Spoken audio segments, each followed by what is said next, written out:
Hey Roosters, and welcome back to another video. Today we're going to be doing something a little bit different. We're not going to be talking about any existing games we've seen on the channel before, and we're not really talking about a game that we're going to introduce to the channel, but something I do want to talk about because it's decently exciting, and it opens up the door for some future possibilities, hopefully. And that is the new Neopets Battledome trading card game. And now this is a new trading card game made by Upper Deck Entertainment, which is important because Upper Deck are the same people who make the Versus 2 PCG, a game that I talk about extensively on the channel and I love a lot. So this is a new game coming out by them, and so I figured I might as well take a look at it. So, what is the goal of the game? What is the point of the game? Well, obviously, it's the Neopets game. It's a Neopets card game, so it's centered around Neopets, and your goal is to defeat a certain amount of your opponent's Neopets before they defeat a certain amount of yours. And theoretically, you could um, play two in any certain amount, like first person to kill 5 Neopets or whatever. But you could also just place a simple best of 3 simply. Whoever defeats 2 Neopets first wins, or something. Maybe just a best of 1, though that would be an extremely quick game, right? So the point is you defeat a certain amount of your opponent's Neopets. And for on the screen right now, we have Neopets on the screen. So if you take a look, Neopets come in species, which is their name up there, the Lupe. I don't know exactly how to say this name, but and they come in sort of colors. I think they're called colors: blue, yellow, red, and green. And each different color enhances a certain one of the 4 stats a Neopet base has.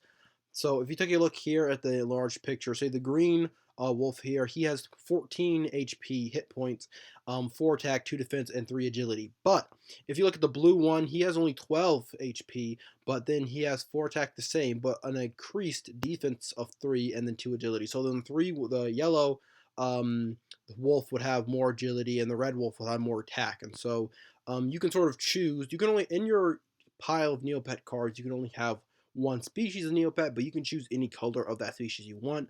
So if you're looking to play a little bit more of an aggressive game, you can basically keep the rest of your deck kind of similar, but just use the red wolf instead of the blue one. Or if you were trying to do something else, and say maybe your deck is centered around adding a bunch of attack to your card, and your deck is sort of losing or missing a little bit of beef to it, you can play the blue or the green one to give a little more survivability to your deck, and then just load them up with attack cards later, right? So there's options you go there. I'm not really sure how important, like how the spread and the variety will end up mattering when it comes down to the meta game or stuff like that, because it can come down to the point where for every species there's only one color that anybody ever plays because it's just simply better. It balances out the stacks a lot better, or there's one stat that everybody always plays the blue Neopet. I don't know, the blue version of the Neopet. I don't know. We'll have to wait and see. But I think it's definitely a cool idea. If you have one sort of playstyle you like more, but you still really like this certain Neopet, you can change the Neopet to alter that playstyle that you like. That being said, there are a couple of cards that go in your deck. One of them are paintbrushes. Now, paintbrushes are cards, they don't really have any abilities by themselves, but they're sort of like energy cards in Pokemon. Not exactly that way, but the point is you play a paintbrush on a certain Neopet, and what you can then do is evolve that Neopet into its this painted version of it. So if you use the Ghost paintbrush on this wolf Neopet, this Lupe, then you can evolve it into the Ghost version of it, and usually you'll get a new ability pertaining to what paintbrush you used on it, and usually some stat buffs as well. So that's something that's pretty cool. So no matter which version of the Neopet you pick, you can evolve it even further. So you can play a completely Ghost deck, and sort of you start off with a sort of a red Neopet, just because you like the color red, maybe because you want the extra attack early game, and then of course you just evolve it into the Ghost anyway. So it doesn't really matter that much which one you pick. And then you get on to what are more like the energy cards from Pokemon that I talked about earlier, Code Stones. These go in your deck as well. They attach to your Neopet and they increase their stats, one of the 3 main stats, not HP, but they also contribute levels to your Neopet. So if you look at here, there are equipments in the deck. Equipments are a good example of a lot of other cards in the game, and that they have a level requirement in the top left corner. And that number there says you need to have that many Code Stones attached to your Neopet to play that card during your turn, and equipment attached to the Neopet, and they stay around for a bit. But so if you look here, the level requirement on this one is 3. If I only had 2 Code Stones attached to my Neopet, I wouldn't be able to play it this turn. Every turn you can attach 1 Code Stone to a Neopet, right? So if I then moved on and I attached another Coast Stone next turn, then I can now play this Expert Bow. And the Expert Bow gives out an extra attack and extra agility. And a lot of equipment sort of follow this trend. If they're giving stats, it's just one value of stat less than the Coast Stone requirement. So if you have 3 Coast Stone, you're getting +3 stats. A 3 level requiremented upgrade will usually give you +2 stats, something like that. So the point is, equipment's attached to your Neopet and they stay around till the Neopet dies.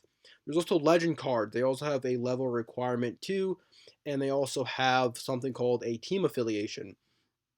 I'm not really sure what all a team affiliation does, but we'll probably get into that a little bit later throughout the game, or maybe when I get good around to making an actual rules video. But legends are one-off effects. You play them from your hand. As long as you meet the level requirement, they go to your discard pile. You get their effect.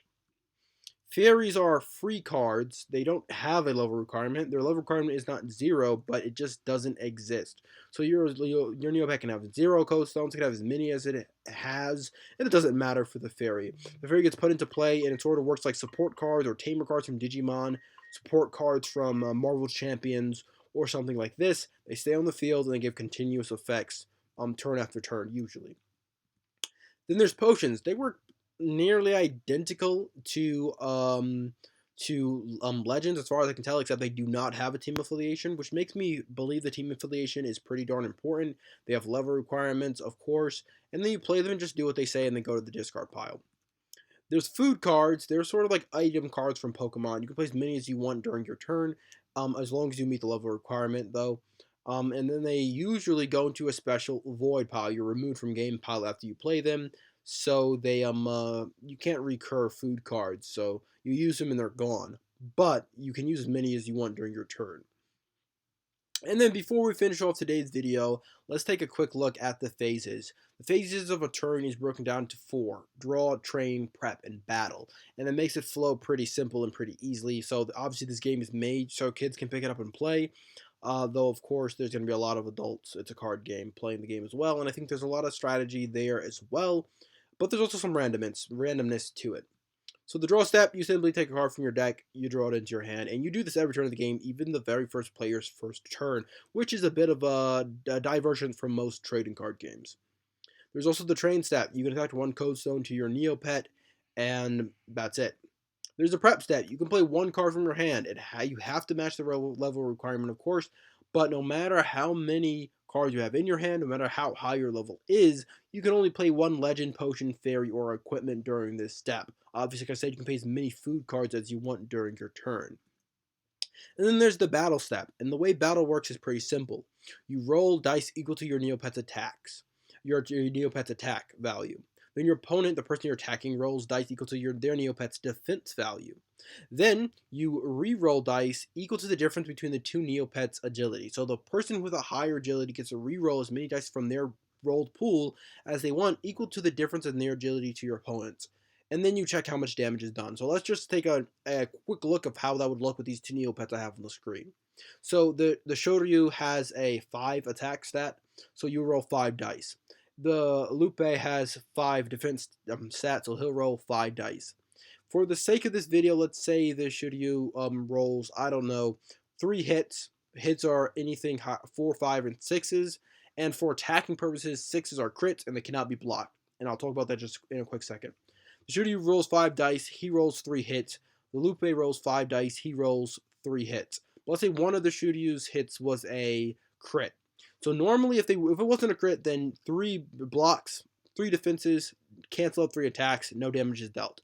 Crits can't be canceled, so it'll always do damage with a crit. So in this case, if you roll 3 hits on defense and your opponent rolled 2 hits and 3 hits and one of those hits was a crit, they'll do 1 damage to your Neopet. When your Neopet has damage equal to its HP, it's knocked out. All cards attached to it are discarded, and it goes into a lose pile, right? I believe it's called a battle results pile, essentially. And then the winning Neopet also goes into their battle results pile, except it goes into sort of a win column. So even if you win, defeat another Neopet, unlike Pokemon, you can't steamroll your opponent again and again. So they're going to lose everything they built up, but so are you. Obviously, you now have won the day, but now it's a new day. So every time is refreshes. That means your new Neopet's going to come out, and their new level is going to be 0, and you have to rebuild them back up. It's going to be an interesting game flow. That one part may seem interesting to me because normally card games you get more and more powerful. But in this game, you're going to get more and more powerful. Then you're going to get reset. And then you're going to have to do it again. And it's going to be pretty interesting and pretty weird. There's going to be cards that you could play on one turn. And then your Neopet's going to say, kill your opponent's Neopet. And then next turn, you can't play those cards anymore. And it'll be interesting turn flow, but I don't think it'll be too bad. Of course, we'll have to wait and see. So that's the Neopets Battledome trading card game. Just a quick glance and overview of what's to come. Obviously, they're going to be doing a lot more talking about the game as they go forward. This is a new trading card game for Upper Deck, and I believe it's the only trading card game they're making right now. But the only reason I'm too excited about this game, I probably will buy a starter deck, by the way. I don't think I'm never going to play it, never going to try it. But with me getting Star Wars Unlimited and buying versus 2 PCG, it might not exactly be something that I'm trying to keep up with a lot. That being said, with the new trading card game from Upper Deck Entertainment, this means new possibilities. Upper Deck holds the license for the Marvel card games. They make the versus 2 PCG, they make Legendary. And although other licenses, other companies have license to make Marvel card games as well, Upper Deck has, they're in a unique position to do this. And as we saw with Bandai, when they released Digimon, when they released Dragon Ball, then they released Digimon, then they said, okay, well, Digimon's doing really well. Dragon Ball was doing well. Digimon's doing really well. They released One Piece, and then they released Battle Spirits.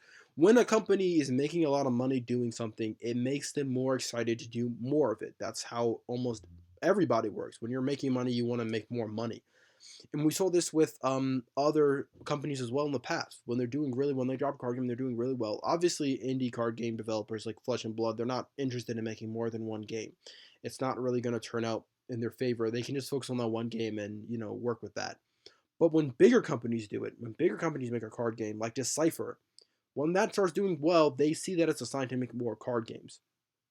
And obviously, you can spread yourself way too thin. You can make too many card games. But this is their first card game. And if you support this card game, well, if somebody supports this card game and this card game does well, Upper Deck might make more card games in the future. And that makes me excited because I'd really love to see a new Marvel trading card game, an official, or good one. One with a lot of love and energy put into it. Now, obviously, they're making the version 2 PCG, and I love the game. And I wouldn't necessarily say I want it to die. But I am really excited to see a new superhero trading card game that embodies design elements and core theme and design mechanics from a superhero standpoint. Something like the Overpower TCG that had died a while ago. And something similar to that, say. And with the Battledome, Neopets Battledome trading card game being very thematic, as far as I can tell, with a lot of different card types simply because there's a lot of different ideas within the game, within the web browser game, or whatever, right?